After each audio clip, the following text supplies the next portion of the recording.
The last remnants of the German Sixth Army surrendered inside Stalingrad. 90,000 men went into Soviet captivity. 24 generals walked out of the ruins with them.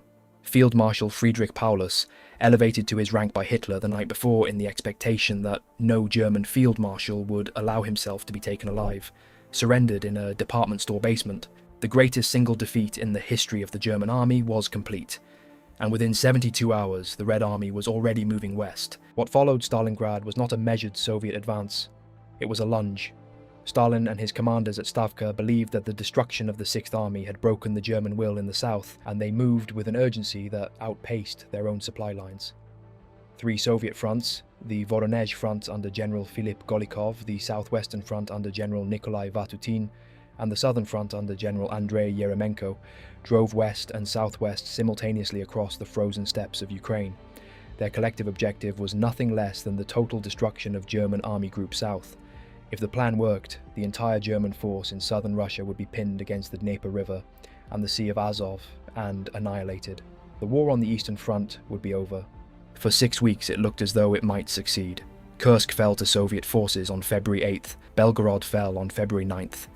The industrial city of Kharkov, the 4th largest city in the Soviet Union, a rail hub and manufacturing centre of enormous strategic importance, was encircled and recaptured by the Red Army on February 16th. German formations across the entire southern sector were in retreat, in some cases in rout. Field Marshal Erich von Manstein, commanding what had just been redesignated Army Group South, was managing a front of 700 kilometres with 32 divisions, many of them shadows of their established strength. The mathematics of the situation were, by any conventional measure, catastrophic. To understand why the catastrophe did not materialise, it is necessary to understand 2 things simultaneously. The first is the scale of Soviet ambition in this offensive, which was genuine and not exaggerated. Stavka was not being reckless for its own sake, but was acting on an assessment of German weakness that was largely accurate. The second is the specific logistical fragility that attended every Soviet offensive of this period, a fragility that Manstein understood and exploited with a precision that no other German commander of the war demonstrated so consistently. The Soviet plan was built on the momentum of Stalingrad. The Don front under Rokossovsky had destroyed the Sixth Army. The Voronezh front under Golikov had driven through the Hungarian Second Army north of Stalingrad, opening a 300-kilometre gap in the Axis line that neither the Germans nor their allies had the reserves to close. Golikov now had orders to press this advantage immediately and continuously, advancing on Kharkov and Kursk before the Germans could establish new defensive lines. Vatutin's southwestern front was simultaneously driving toward the Dnieper, attempting to cut the supply routes feeding every German formation south of Kharkov. If Vatutin reached the Dnieper crossings at Dnepropetrovsk and Zaporozhye, Army Group South would be severed from its supply base. The German formations in the Donets Basin and Caucasus would wither and die without ammunition or fuel. Stavka understood this was a compressed window. The spring thaw, the Rasputitsa, would turn the Ukrainian steppes into impassable mud within weeks and halt offensive operations for both sides. Everything depended on moving fast enough to accomplish the encirclement before the ground gave way. Before going further, 4 points of geography need to be established because everything that follows depends on understanding where things were. Kharkov sits in northeastern Ukraine, approximately 140 miles southeast of where Kursk would later become famous. It is a city, major railway junction, population over 200,000 by 1943 after the occupation's toll, and its possession determined who controlled the approaches to the entire Donets Basin. To the east of Kharkov runs the Donets River, the defensive line the Germans had been trying to hold since the Soviet advance began. To the southwest of the city lies the small railway junction town of Lyubotin. Whoever controlled Lyubotin controlled the only viable exit route from Kharkov to the southwest. And far to the west, on the Dnieper River itself, sits Zaporozhye, the headquarters of Army Group South and the location of the bridges that fed supplies to every German formation operating in the south. Those 4 points, Kharkov, the Donets, Lyubotin and Zaporozhye, are the architecture of this entire battle. They explain every decision made by every commander on both sides from February through March 1943. There is one other thing that needs to be established at the outset. While the Soviet armies were advancing toward Kharkov in January and February 1943, Soviet intelligence was simultaneously failing to detect something that would change everything.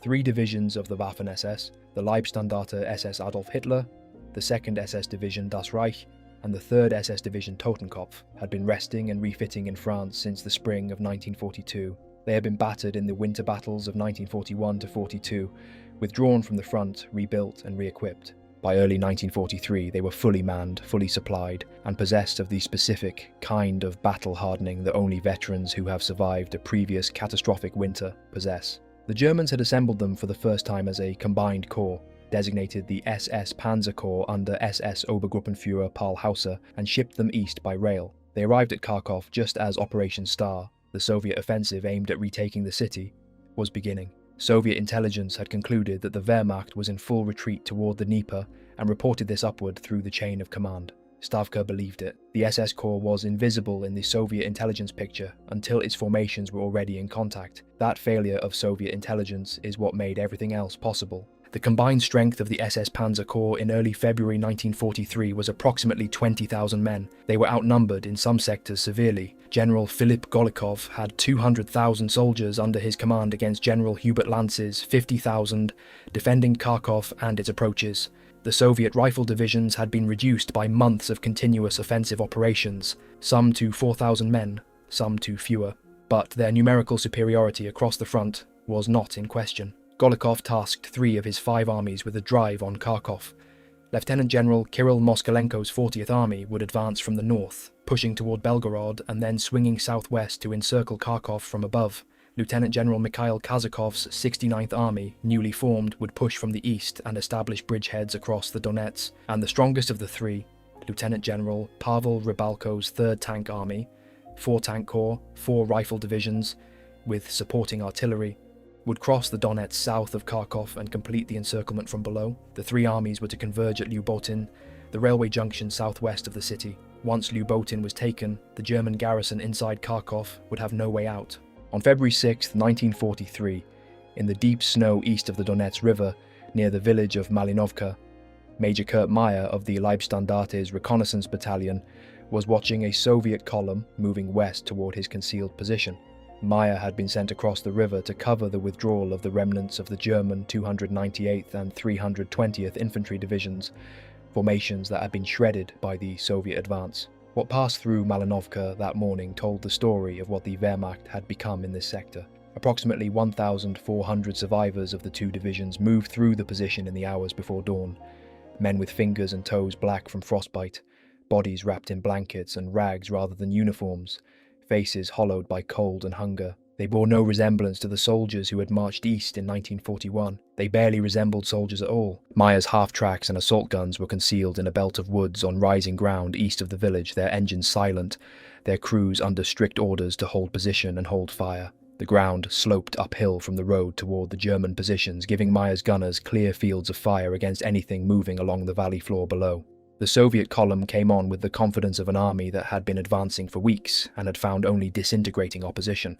T-34s and KV-2 heavy tanks moved at the head of the column, their hull-down positions in the slight gradient making them appear enormous against the white of the snow. Brown-uniformed Soviet infantry followed behind the armour, using the tanks as cover. The column moved without scouts on the flanks, without reconnaissance ahead of the main body, without the tactical caution that an army expecting serious resistance would have deployed. This was an army that had stopped expecting serious resistance. Meyer had placed his radio-equipped officers at points around the concealed German perimeter and maintained continuous contact with each position. As the Soviet column worked its way westward, report after report came in on the radio, confirming its direction, speed, and composition. Meyer let them come. He wanted the entire column inside the killing zone before he triggered the ambush, a decision that required the kind of nerve that can only come from complete confidence in the concealment and the absolute stillness of every crew member in every vehicle. In the woods above the road, men who had been waiting in sub-zero temperatures for hours held their positions without movement, without breath steam that might catch the light, without the sound of a boot shifting on a metal floor. The column continued advancing. Meyer recorded what he observed. The Soviet soldiers were drunk with victory, advancing toward what he described as their own death sentence. He let them come to 150 meters. The order to fire simultaneously triggered every weapon in the ambush line. Shells from anti-tank guns and armoured vehicles streaked into the column from multiple directions at ranges where even a mediocre gunner could not miss. Soviet tanks that had been moving freely a moment before ground to smoking halts in the snow. Some exploded immediately as main gun rounds penetrated their fuel systems. Others began burning slowly, their crews either already dead or trapped inside. The Soviet infantry that had been following the armour found themselves in the open with no cover, and fire coming from positions they had not seen and could not immediately identify. Meyer wrote afterward that the harvest of death was grisly. 17 Germans were killed or wounded. 250 Soviet soldiers died in the snow at Malinovka. Several tanks burned through the morning. It was, as Meyer understood, nothing more than a delaying action against overwhelming odds, a single battalion against the leading elements of an entire front, but it demonstrated with absolute clarity that the Leibstandarte had arrived, and that the confidence that had been carrying Soviet formations west without tactical precaution was going to start costing them. Farther north along the Donets, where the real weight of Kharkov's 69th Army was falling, 2 regiments of the 2nd SS Division Das Reich were fighting a different kind of battle. Colonel Heinz Harmel's Deutschland Regiment held a 30-kilometer front east of the river against the advancing Soviet formations. This was a front that should have required 3 times the men Harmel had to defend it. His grenadiers were stretched to the limit of what a continuous defensive line could mean. In some sectors, positions 50 or 100 meters apart, connected by nothing more than radio contact and the knowledge that the man in the next foxhole was still alive and still fighting. On February 5th, SS Obersturmbannführer Otto Kumms der Führer Regiment, the same regiment that had been reduced to 35 men at Rzhev the year before, rebuilt and returned to the front, went into action on Harmel's left flank. The Soviet 181st Rifle Division was pressing hard into the German position when Kumm, rather than simply absorbing the attack, launched a bold counterattack on February 6th. He drove the 181st Rifle Division back 8 kilometers, forcing the Soviet formation to spend the following day recovering ground it had already taken rather than pressing the advance. It was a local success in a deteriorating situation, bought at a cost the regiment could absorb only once. Rybalko's 3rd Tank Army was the most dangerous of the 3 Soviet forces converging on Kharkov, and it was causing problems from the moment it made contact. On the right wing of Rybalko's advance, the 15th Tank Corps under Major General Kopsov hit Harmel's Deutschland Regiment in a heated engagement for the village of Veliki Burluk. Soviet divisional reports reaching Army headquarters that day noted one regiment of the 184th Rifle Division fighting off tanks and motorized infantry, the language of a formation in contact and holding, but only barely. Kumms der Führer Regiment was feeding into this fight simultaneously, allowing Harmel to launch a counterattack against the Soviet 48th Guards Rifle Division, rather than purely absorbing Soviet pressure. The 2 German regimental commanders were working together in the way that Das Reich's training had prepared them for, sharing information, sharing risk, using each other's movements to create local advantages the overall numbers could not justify, but numbers told, as they always do, eventually. On February 8th, Das Reich committed some of its newly arrived Tiger tanks to an attack at Veliki Burluk, and the action went badly. Inadequate pre-battle reconnaissance left the Tiger Company driving into prepared Soviet anti-tank gun positions without warning. SS Hauptsturmführer Rolf Grader, the Tiger Company commander, was killed in the opening minutes of the engagement. 8 tanks were destroyed or immobilized before the attack was broken off. The Tigers were the most powerful armored vehicles on the Eastern Front. They could be killed anyway, given enough anti-tank guns and enough warning. Belgorod fell to Moskalenko's 40th Army on February 9th. This was the event that broke Das Reich's position on the Donets. Belgorod is 40 miles north of Kharkov, with Moskalenko in Belgorod, Kazakov's 69th Army pushing from the east, and Rybalko's 3rd Tank Army already across the Donets to the south. The 2 regiments of Das Reich east of the river, Harmel's Deutschland and Kumms der Führer, were now on the verge of being outflanked on both sides. General Lanz ordered both regiments to pull back across the Donets immediately. They withdrew in good order, but the withdrawal removed the only coherent German defensive formation from the eastern approaches to Kharkov. Rybalko's army was now free to begin its assault crossing of the river in preparation for the southern encirclement. By February 10th, the shape of the Soviet plan around Kharkov had become fully visible. Grossdeutschland Division was defending the northern approaches against Moskalenko's pressure. Its line stretched so thin that Major General Walter Hornlein was holding a front 40 kilometers west of the city, with a division that had only 31 serviceable tanks at the start of the campaign, more than half of which required repair before they could fight. Hornlein stretched his battalions across a frontage that would have required 3 times his available infantry to hold continuously. He compensated by concentrating his available panzers as a mobile reserve and committing them to whatever point of the line was being pressed hardest. a method that worked only as long as there was enough time to move between emergencies, and which left every other point of the line dependent on the men in the positions holding without support. Das Reich and the Leibstandarte were covering the eastern approaches, their regiments redeploying across the Donets in a fighting withdrawal that was buying time measured in hours rather than days. Grossdeutschland's reconnaissance battalion on the division's right flank had already been driven back to the northeastern corner of Kharkov by the pressure of Moskalenko's advance. The northern suburbs of the city were now in contact, and to the south, Rybalko's cavalry and tank formations were already through the Munjar Valley and heading for Lyubotin. Major General S. V. Sokolov's 6th Guards Cavalry Corps was the instrument of this southern encirclement. Lyubotin sits on the main railway line running southwest from Kharkov toward Poltava, the railway that was not only the primary escape route for the garrison if the city became untenable, but also the supply artery through which ammunition, fuel and reinforcements had been reaching the city's defenders since the Soviet offensive began. Sokolov's cavalrymen covered ground in snow conditions that stopped wheeled vehicles and slowed tracked ones. If Sokolov reached Lyubotin before the Germans could close the gap, there would be no escape corridor, no supply line, no withdrawal. The German forces inside Kharkov would be sealed. The SS Panzer Corps that Hitler needed for his counterattack would cease to exist as a coherent formation. On February 12th, Rybalko attacked along his entire front. The 15th Tank Corps and 2 rifle divisions pushed from their bridgehead at Pechenegi toward Kharkov from the east. The 12th Tank Corps moved from Chugiev southeast toward the city. Sokolov's cavalry continued its wide arc south of the city toward Lyubotin. In the south, Das Reich's motorcycle battalion under Colonel Jakob Fick arrived at the village of Novaya Vodolaga, a town that sat directly on Sokolov's supply route, and immediately attacked. Fick drove the Soviets out of Novaya Vodolaga on February 12th. A Soviet counterattack retook it. The following day, Fick attacked again, this time with tank support from both Das Reich and the Leibstandarte, and held the town. Sokolov's 6th Guards Cavalry Corps would never complete its encirclement. The battalion had closed the door that would have sealed Kharkov's fate, but it had done so with the last of its available strength, and the broader situation was deteriorating by the hour. By February 13th, Koptsov's 15th Tank Corps was fighting through the factory district in the eastern part of Kharkov, engaging Leibstandarte grenadiers building by building. Zenkovich's 12th Tank Corps was still approaching from the southeast, 10 kilometers from the city's edge. Moskalenko's forces, pushing from the north, had already reached the northeastern corner of the city, threatening the position of Grossdeutschland.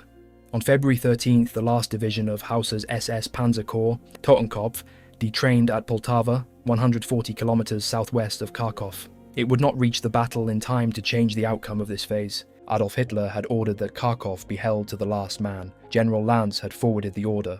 Paul Hauser received it and looked at his situation map. He was one of the most experienced commanders in the Waffen-SS, a former Prussian general officer who had built the SS combat divisions from the ground up, and had commanded Das Reich through the worst of the 1941-42 winter before being elevated to Corps command.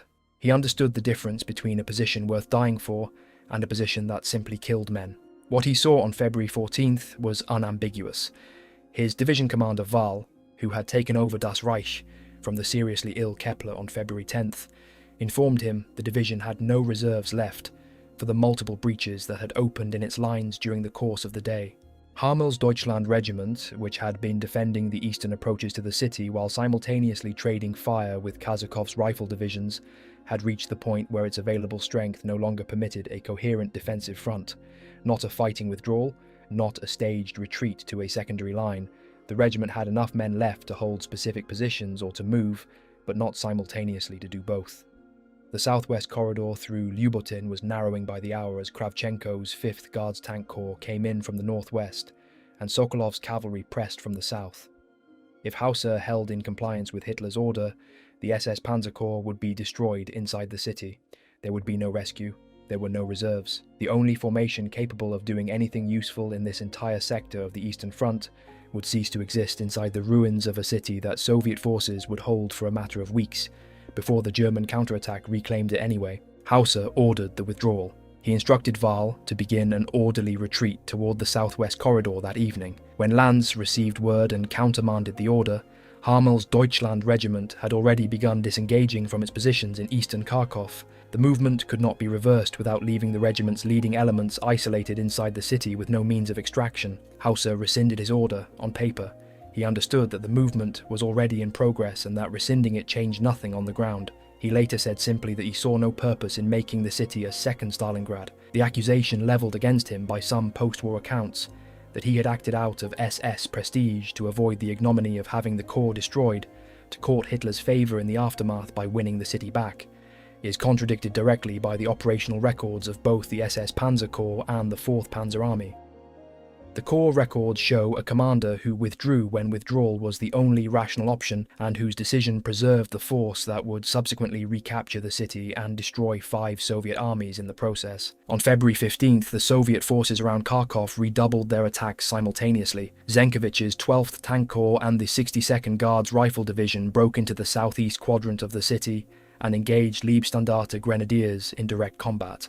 Koptsov's 15th Tank Corps continued its fight through the factory district in the north. Kazakov's 69th Army sent 3 rifle divisions against Harmel's Deutschland Regiment, which was fighting its way out through what was left of the southwest corridor. Kravchenko's 5th Guards Tank Corps, on the far wing of Moskalenko's army, was approaching Lyubotin from the northwest, threatening to close the corridor entirely. Hauser instructed Harmel at noon to lead Deutschland out through the southwest without waiting for further orders. German tanks and assault guns left behind in rearguard positions ambushed the Soviet formations pursuing the withdrawal and knocked out 15 Soviet tanks in the process. The last German unit to clear the city through the southwest was Grossdeutschland's assault gun battalion, covering the Grenadier withdrawal in their half-tracks, while Soviet infantry pressed in from 3 sides. On February 16th, the Red Army secured Kharkov for the second time since the beginning of the war. Hitler sacked Lanz and replaced him with General Werner Kempf. Army Detachment Lanz became Army Detachment Kempf. Kharkov was lost. The SS Panzer Corps had survived. The question of which of those 2 facts mattered more was about to be answered. On the afternoon of February 17th, Adolf Hitler arrived by aircraft at Manstein's headquarters at Zaporozhye on the Dnieper. He brought with him General Alfred Jodl, General Kurt Seitzler, his personal cook, and an entourage of staff officers. His visits to field commanders' headquarters were rare under any circumstances. The specific occasion was his fury at the abandonment of Kharkov against direct orders. He had come to confront Manstein and to impose his own solution on a front that was collapsing in real time. What he found at Zaporozhye was not a man in panic. Manstein had the situation map spread before him and a proposal already formed. He laid it out with the specific kind of cold clarity that distinguished him from every other German commander of the war. An immediate counterattack on Kharkov, he explained, would be fruitless. The city was not the objective. The objective was the destruction of the Soviet forces that had taken it, formations that had now driven 300 kilometers beyond their supply lines, exhausted their fuel reserves, consumed their ammunition, and were continuing to advance on momentum and optimism alone. Manstein told Hitler he could destroy those formations. He could not do it by attacking Kharkov directly. He could do it by letting the Soviet spearheads drive further west, while his panzer forces attacked their exposed flanks from below. He would retake Kharkov when the formations defending it had been bled dry on open ground, not before. Hitler resisted. He had come to Zaporozhye to demand the city back, not to hear an argument for further retreat. The meetings lasted 3 days. Manstein later described the exchange as exhausting in a way that had nothing to do with the physical demands of being a field commander, arguing against a head of state who believes that the loss of a single city represents the moral collapse of the German war effort, while simultaneously trying to explain operational geometry to someone whose understanding of mobile warfare extends only as far as the map he is looking at, requires a specific kind of patience. Manstein had it. He kept returning to the map. He kept pointing to the exposed Soviet flanks. He kept explaining that the Soviet formations driving toward the Dnieper were running on empty in ways that their commanders had not yet recognized. Then, on February 19th, while the argument was still ongoing, Soviet tanks from the 25th Tank Corps appeared on the outskirts of Zaporozhye. Hans Bauer, Hitler's personal pilot, recalled the moment with specific precision. He came down for breakfast on the 3rd day and was told that Soviet armor had broken through near Dnepropetrovsk and was advancing on the main road leading directly towards Zaporozhye and the airfield where Hitler's aircraft was parked. Bauer assessed the airport defences and found them inadequate. There was no artillery present. There were no anti-tank weapons. Whatever forces were available had been assembled to hold the perimeter, but if Soviet tanks reached the runway, they would reach it without serious opposition. Hitler's personal Focke-Wulf Condor was sitting on the tarmac. The Führer of the Third Reich was in a city without adequate defences, while Soviet armour was within 30 kilometres. General Stahel, who met Hitler the following day, noted that the Führer had been scared to death by the proximity of Soviet armour to his person. Hitler ordered the enemy units destroyed immediately. Manstein had the mechanism already in motion. The German counterattack had in fact begun before Hitler left Zaporozhye. He departed on the 19th, the day the Soviet spearheads outside his window finally convinced him that the man with the map was right. The argument was over. Manstein had operational freedom. Manstein called his concept the Rochade, the castling move in chess in which a king and a rook exchange positions. A player typically uses the maneuver to protect the king while simultaneously freeing the rook, the most mobile piece on the board, for a deep strike. Manstein's version involved transferring the 1st and 4th Panzer armies from their positions on his extreme right flank to his left, swinging them like an enormous armoured rook across the face of the Soviet advance and into the flanks of the overextended Soviet spearheads. He would not attack straight at Kharkov. He would first destroy the formations that had taken it, and then, with those formations gone, the city would be retaken as a matter of course. To understand why the Rochade worked, it is necessary to understand what had happened to the Soviet formations doing the attacking. Mobile Group Popov, the armoured spearhead of Vatutin's southwestern front, comprising 4 tank corps under Lieutenant General Markian Popov, had driven 300 kilometers in 10 days. It had crossed the Donets, liberated multiple Ukrainian towns, and reached the town of Sinelnikovo, just 32 kilometers from the Dnieper bridges at Dnepropetrovsk. Its crews were justifiably proud of what they had accomplished, but they had done it at a cost that made further advance impossible. By the time the German counterattack began on February 19th, Mobile Group Popov could muster approximately 50 functioning tanks across 4 corps. The rest had broken down, been knocked out, or run dry. The supply columns that were supposed to keep them moving were hundreds of kilometers behind the forward positions, struggling across roads that had been reduced to mud and ice by the movement of thousands of vehicles. Popov's 4 tank corps, formations that should collectively have fielded several hundred tanks, were immobilized in place.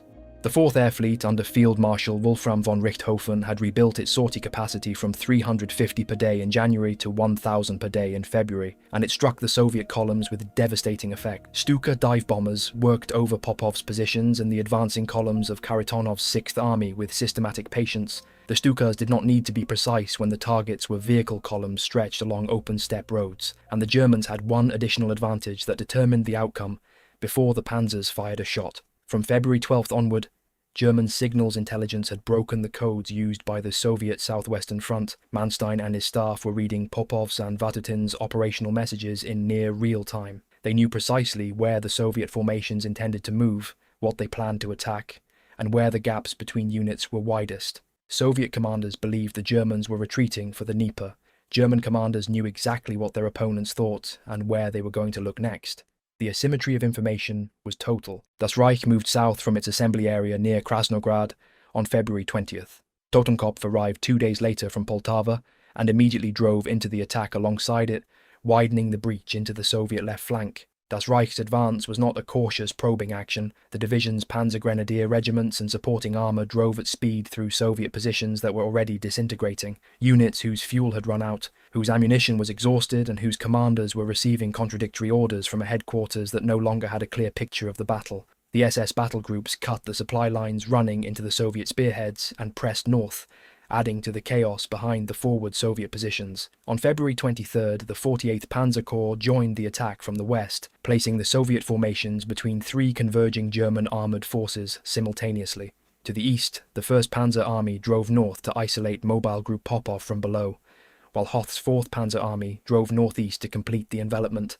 The converging thrusts caught the Soviet spearheads from all directions. German casualties in these opening days were minimal. The Soviets had lost nearly all their tanks and many men. At the very moment the German counterattack struck, unit after unit was running dry. The 4th Air Fleet under Field Marshal Wolfram von Richthofen had rebuilt its sortie capacity from 350 per day in January to 1,000 per day in February, and it struck the Soviet columns with systematic effect. Stuka dive bombers worked over Popov's immobilized positions and the stretched vehicle columns of Kharitonov's 6th Army on open steppe roads. Soviet columns in the open had nowhere to go. The Stukas worked from one end to the other. By February 24th, Das Reich, Totenkopf and the 6th Panzer Division had surrounded and destroyed the 25th Tank Corps. The 25th had been the furthest advanced formation of Vatutin's army, the unit that had come within 32 kilometers of the Dnieper bridges, the formation whose forward patrols had believed they were about to cross the river. By the time the German encirclement closed around it, the 25th Tank Corps could not fight and could not move. Its fuel was gone.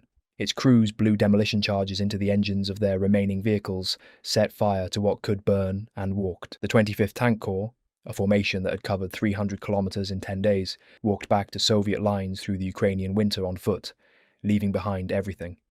Popov himself was wounded and captured. The armoured spearhead that had nearly seized the Dnieper bridges was eliminated as a fighting force in 72 hours.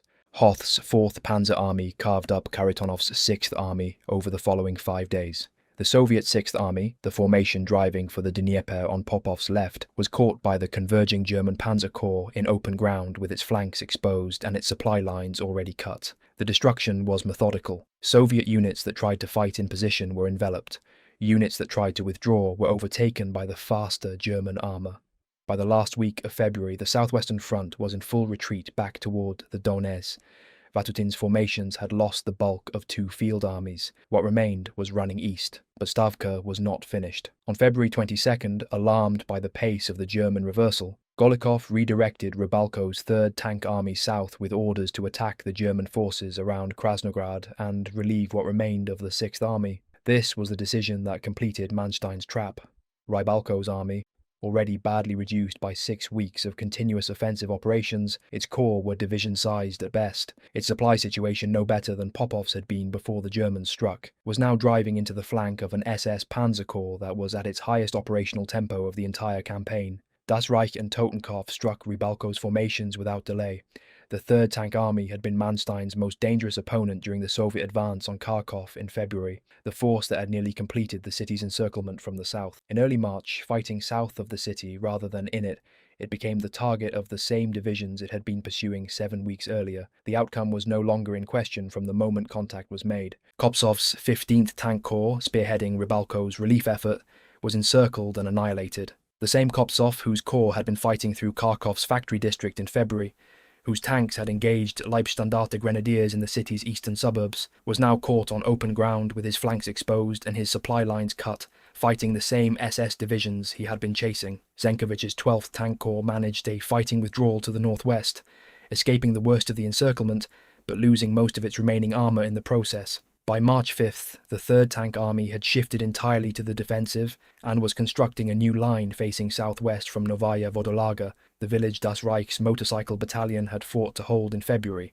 to the town of Ochochaye. The formation sent to rescue the Soviet 6th Army had itself been destroyed. Rybalko would eventually rebuild and lead the 3rd Tank Army to Berlin, but the army that reached Berlin in 1945 had no continuity with the formation that was consumed outside Kharkov in the spring of 1943. The destruction of the Soviet spearheads created a gap in the Soviet front south of Kharkov that neither Golikov nor Vatutin had the remaining strength to close. Between March 1st and March 5th, the 4th Panzer Army and the SS Panzer Corps covered 80 kilometers and positioned themselves 16 kilometers south of Kharkov. On March 6th, the Leibstandarte established a bridgehead over the Mosh River, opening the road to the city from the south. Manstein had achieved the preconditions for the recapture he had promised Hitler in the Zaporozhye meeting. The Soviet formations that had taken Kharkov in February had been destroyed or driven back. The approaches to the city were open. The assault on the city itself could now begin.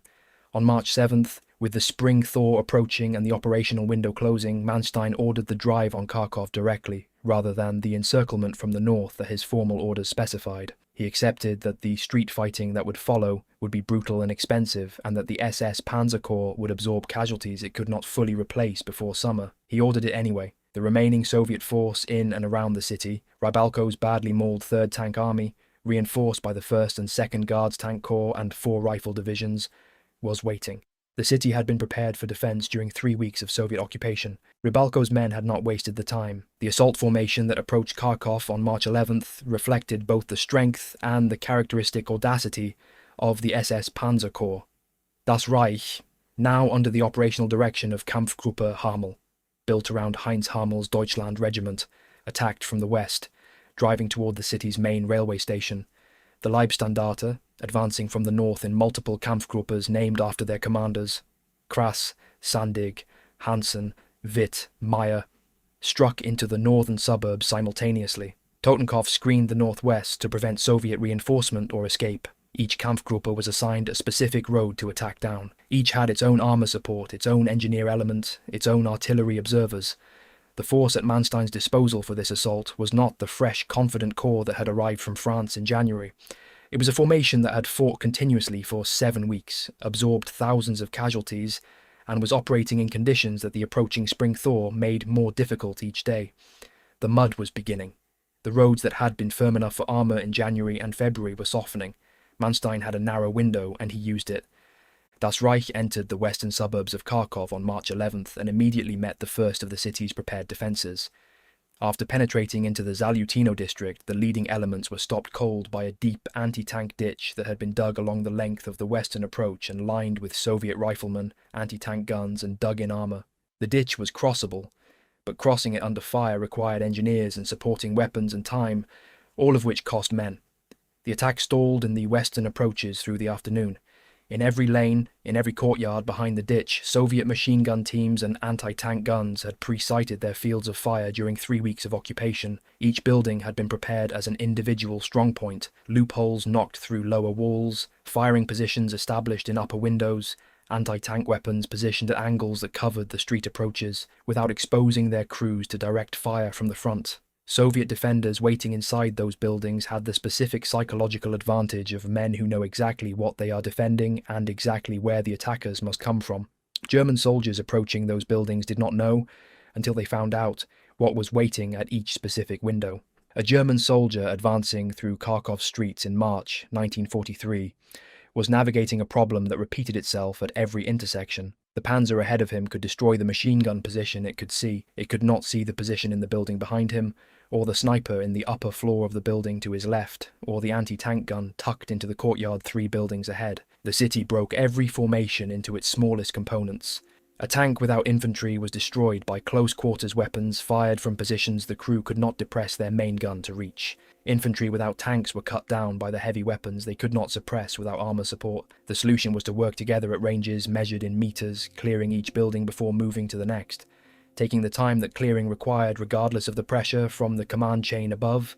As the days progressed, the German force in the streets broke into smaller and smaller groups, company-sized elements, each supported by 2 or 3 panzers, each responsible for one axis of advance down one street. Soviet machine guns were everywhere. In every lane and every courtyard, a tank lay in wait. Artillery was fired down the streets themselves at near maximum depression, collapsing building facades onto the defenders inside.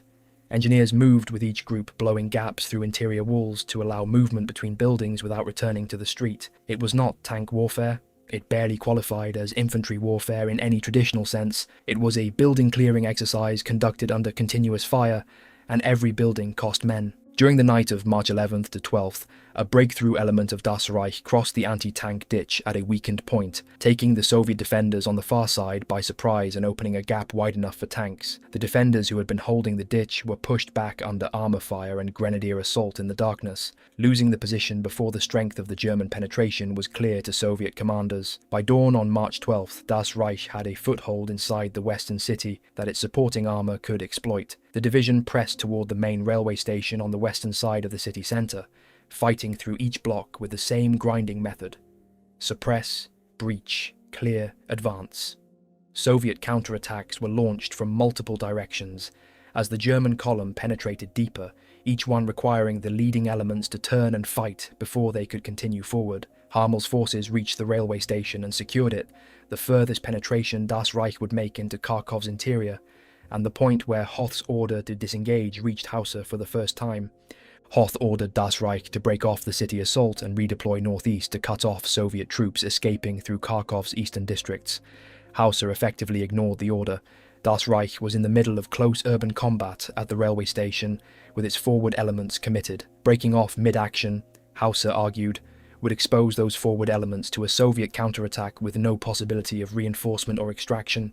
The panzers at the front of each column were in narrow streets with their flanks uncovered. Ordering them to reverse out while Soviet infantry held the surrounding buildings was not disengagement. It was a fighting withdrawal under fire that would cost more men than continuing the attack. Hoth repeated the order at 0:15 on March 12th. Hauser gave the same reply.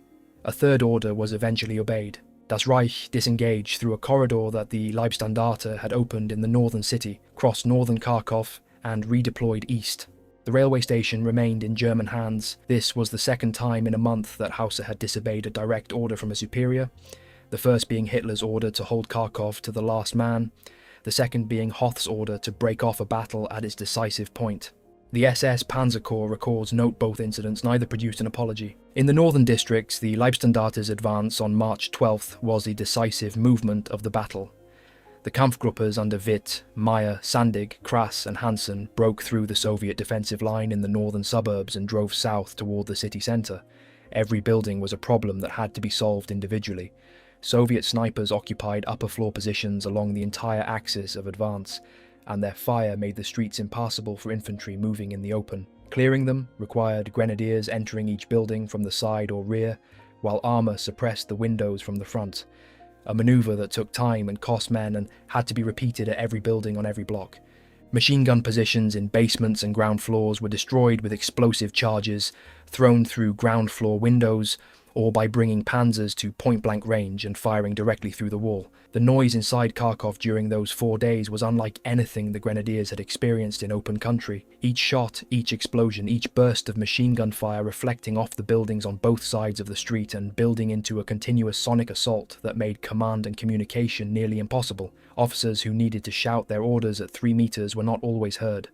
Runners who carried messages between Kampfgruppe headquarters disappeared into the fighting and sometimes did not return. By the end of March 12th, the Leibstandarte had fought through the northern suburbs at a cost of men it could not precisely count in the middle of the action, and reached a position 2 blocks north of Dzerzhinsky Square. Dzerzhinsky Square was the largest public space in Kharkov and one of the largest city squares in the Soviet Union. It measured roughly 750 meters on its longest axis, surrounded by the monumental architecture that Soviet urban planners had built to project state authority. Government buildings, administrative centers, the kind of structures whose thick walls and large windows had been converted by the Soviet defenders into extremely effective firing positions. Holding Dzerzhinsky Square was not simply a tactical objective, it was the symbolic center of Soviet administration in Kharkov, and the men defending it understood what its loss meant. They defended it accordingly. The 2nd Panzer Grenadier Regiment's 2nd Battalion fought through the final 2 blocks under continuous fire from Soviet snipers and machine gun teams who had spent 3 weeks learning the exact angles from which a German attack would have to come. The battalion took casualties that were not recorded precisely until after the battle, individual companies reporting losses as the fight progressed, the totals accumulating through the course of a day in which there was no pause between actions. By evening, the battalion had surrounded Dzerzhinsky Square from multiple approach angles. The Soviet defenders inside the square and in the buildings on its perimeter continued to fight from their prepared positions as the German grenadiers closed in. The square had not fallen yet. It was ringed.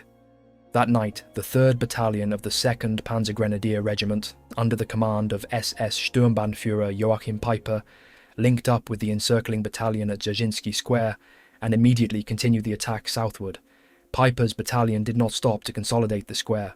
It crossed the far edge and drove toward the Kharkiv River, reaching the southern bank and establishing a bridgehead before the Soviet defenders in the square fully understood what had happened. The crossing of the Kharkiv River opened the road south down Moscow Avenue toward the lower districts of the city, turning the Soviet defense of Dzerzhinsky Square from a perimeter into a pocket. The Soviet troops holding the square now had German forces on 3 sides and a river at their back. Peiper had been awarded the Knight's Cross 9 days earlier, on March 9th, for his operations at Kharkov in February. The citation recorded specifically that, in preparation for the attack on the city, he had taken possession of 2 bridgeheads decisive for the movement of advancing German forces. The February operations had included an audacious rescue of the encircled 320th Infantry Division, in which Peiper's battalion had fought its way behind Soviet lines, destroyed a Soviet ski battalion blocking the withdrawal route, and brought out 750 wounded men alongside the division's surviving troops. Himmler had congratulated him by name on a live radio broadcast. The Dzerzhinsky Square crossing on the night of March 12th to 13th added another entry to a record that was already exceptional, from a commander who was 37 days past his 28th birthday. Dzerzhinsky Square was taken. In the aftermath, the Leibstandarte renamed it. The enormous central plaza of the Soviet Union's 4th largest city became known as Platz der Leibstandarte, the Square of the Leibstandarte. German street signs were erected. The name would stand for 6 months before the Red Army returned. March 13th was spent clearing the remaining Soviet resistance block by block, the Leibstandarte pushing east and south from Peiper's bridgehead, while Das Reich, now redeployed east of the city as ordered, pressed in from that direction. A single Panzer Grenadier regiment of Das Reich remained in the southwestern corner of the city, eliminating the last pockets of Soviet resistance in those streets by the end of the day. The fighting in the remaining sections of the city was no less brutal than what had preceded it, Soviet riflemen defending individual rooms of individual buildings rather than yielding positions that had cost them weeks to prepare.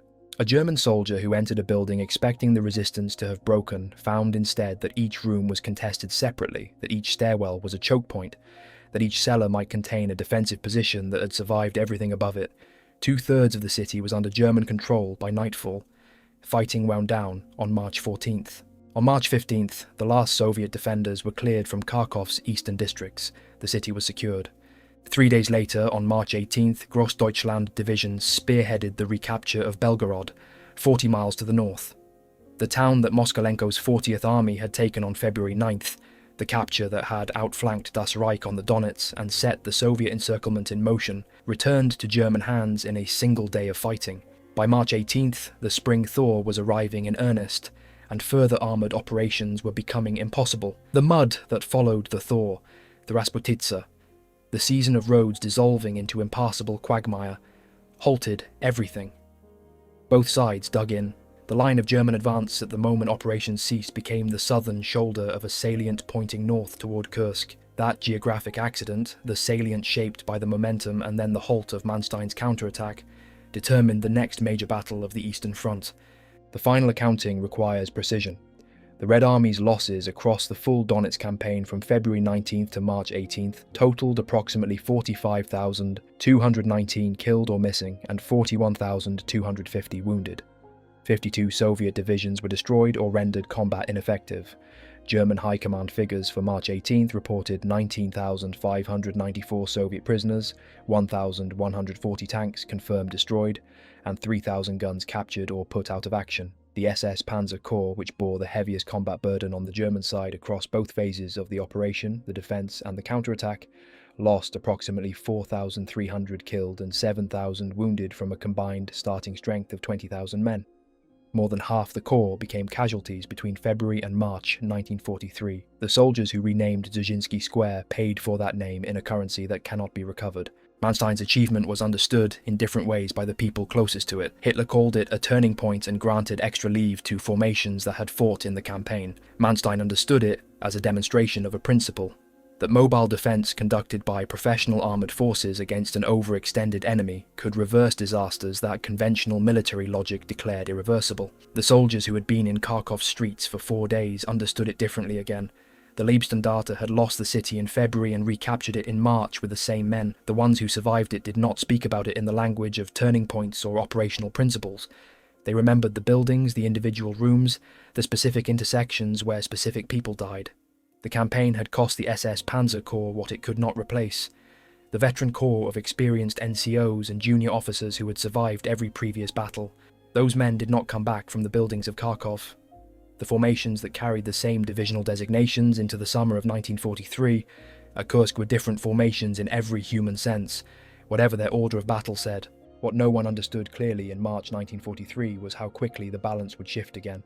The salient left by Manstein's advance created the conditions for the German offensive at Kursk in July. The SS Panzer Corps, Leibstandarte, Das Reich, Totenkopf, fighting together again as they had at Kharkov, drove further into the Kursk salient than any other German formation. They fought at a place called Prokhorovka, and they found that the Red Army they met in July was not the Red Army they had destroyed in February. Stavka had studied the Kharkov counterattack. It had understood exactly what Manstein had done, and exactly what had made it possible. It would not overextend its formations again. It would not let Soviet armour run dry on open ground while German panzers waited.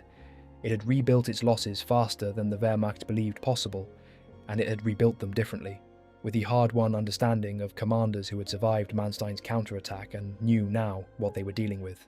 The window that Kharkov opened, the last window in which German mobile warfare could achieve strategic results on the Eastern Front, closed at Kursk and never opened again. The city of Kharkov changed hands one more time. On August 23, 1943, 5 months after Piper's battalion crossed the Kharkiv River, and German engineers erected signs reading Platz der Leibstandarte in Dzerzhinsky Square, the Red Army took Kharkov for the final time. It has not changed hands since.